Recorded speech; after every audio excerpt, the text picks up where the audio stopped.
Continuously optimize all parts of your funnel. Up to this point, you already know how to build a following on Instagram. You also already know how to create content that would not only build up your following, but can also draw attention to your profile page.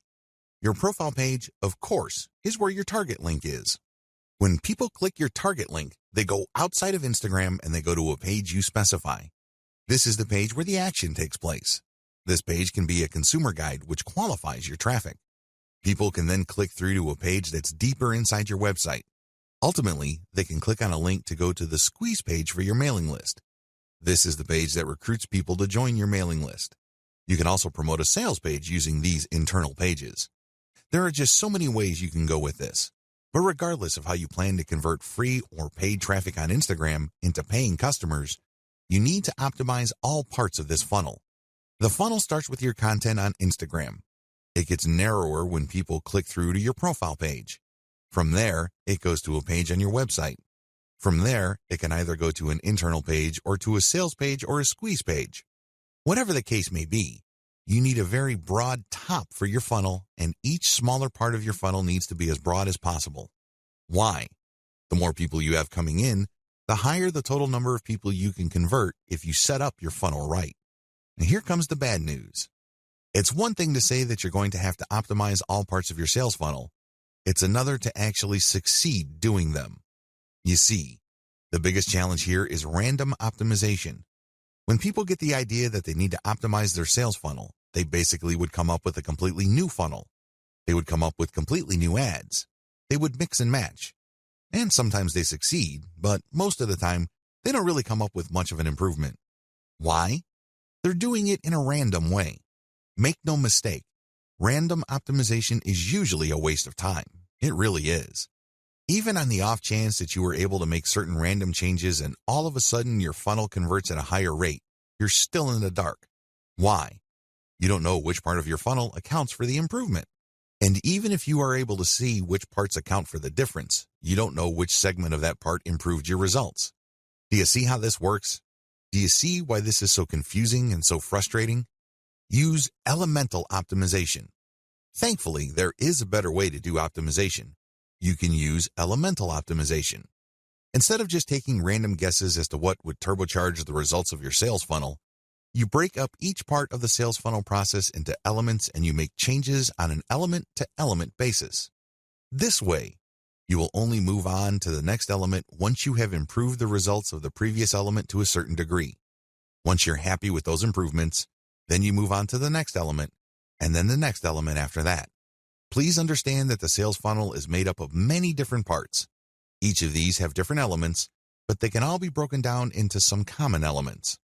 The sales funnel, of course, involves the photos that you use on Instagram, your profile page, your consumer article or landing page article, and then your internal pages. Each of these have to be optimized, and each of these have separate elements within them. For this video, I'm just going to focus on the elements that can be found on Instagram. You can use the same element-by-element analysis to optimize your squeeze page, your consumer guide page, and other elements on your own website. But as far as this training is concerned, we're just going to focus on the elements found on Instagram. Key elements to keep in mind. When optimizing, here are the elements that you should focus on. Profile URL. This is the profile page that you have on Instagram. You can change the picture, you can change the description, but just make sure that when you make changes, you go element by element. This means you can swap out pictures until you get a nice improvement. Once the improvement is sustainable, you then change the text. See if it improves your click-through rate. Once you are able to do that, then you can change the landing page URL. Photos and videos. This should be obvious. These are the photos and videos that you post. Pay attention to engagement levels. Pay attention to click-through. If you notice that certain photos tend to get a lot more clicks, then post more of those photos. Keep posting similar photos until you can reach a sustainable high level of click-throughs. Hashtags. Keep switching around hashtags to see if there is any marked improvement in your click-through and your conversions. After you've reversed engineered your competitors, you should have a starting point. But don't end there. Keep playing around with the hashtags, customize the hashtags, and research related hashtags to see if you can get better results. Description. This is the text that you post along with your photos or videos. Post the same picture but play around with different descriptions. See if these different calls to action lead to greater click-throughs and eventually greater conversions. Posting time. If you're using software to post on Instagram, take note of when your content is posted. Pay attention to when most of your engagement takes place. Try to line up your posting time with engagement levels to optimize the effectiveness of your content. What to look for. When optimizing, you should look for the following. These indicate success.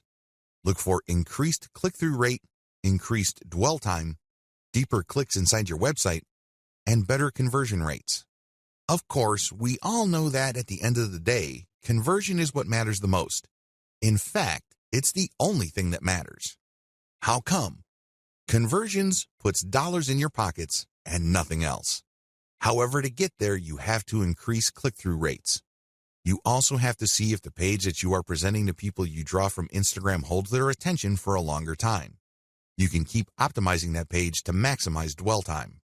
Also, pay attention to your initial content on your own website to see if you can optimize it so you can get deeper clicks. The more internal pages, the more the person views, the more interested that person is in whatever it is you have to offer. Ultimately, if you take care of these in an element-by-element basis, you can increase conversion rates.